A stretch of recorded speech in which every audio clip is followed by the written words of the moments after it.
Life is really testing me right now. I'm going through some difficult times.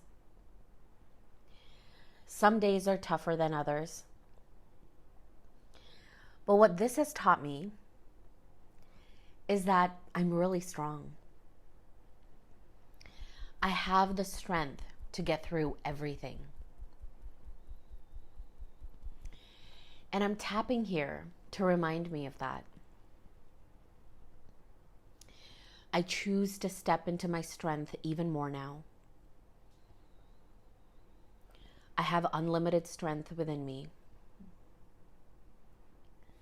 I can get through this. I believe in my own inner strength. It's safe for me to rely on myself.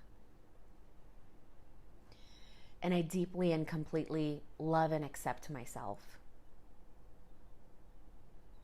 I love and accept myself through every challenge life throws at me.